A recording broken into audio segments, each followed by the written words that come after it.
America white house లో Trump తో ప్రధాని మోదీ భేటీ.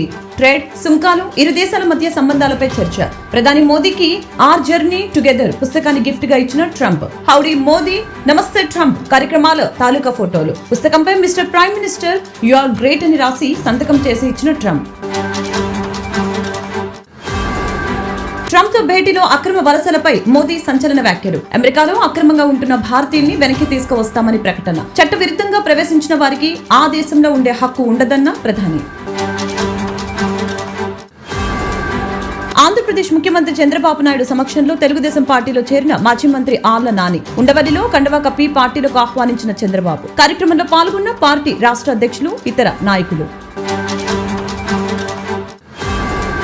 2 రోజుల పాటు ఉత్తర భారతదేశంలోని పుణ్యక్షేత్రాల పర్యటన చేపట్టిన AP deputy CM Pawan Kalyan. కొనసాగుతున్న పవన్ కళ్యాణ్ సనాతన ధర్మ రక్షణ యాత్ర. నేడు తమిళనాడులో పవన్ కళ్యాణ్ యాత్ర. మదురైలో మధుర మీనాక్షి ఆలయాన్ని సందర్శించనున్న పవన్ కళ్యాణ్ కుమారుడు అఖిలానందన్.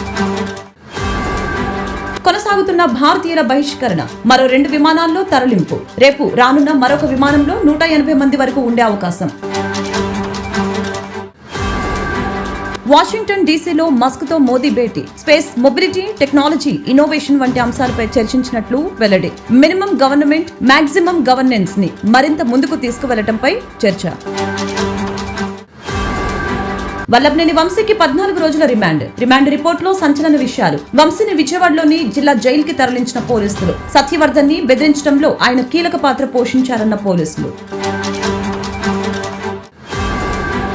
వంశీ అరెస్టు వెనుక రాజకీయ ఒత్తిళ్లు ఉన్నాయన్న పంకజశ్రీ. నా భర్తకు ప్రాణహాని ఉందని పోలీసులు దురుసుగా ప్రవర్తించారని వల్లభనేని వంశీ భార్య పంకజశ్రీ ఆరోపణ. తన భర్త అరెస్టుపై న్యాయ పోరాటం చేస్తానని వ్యాఖ్య.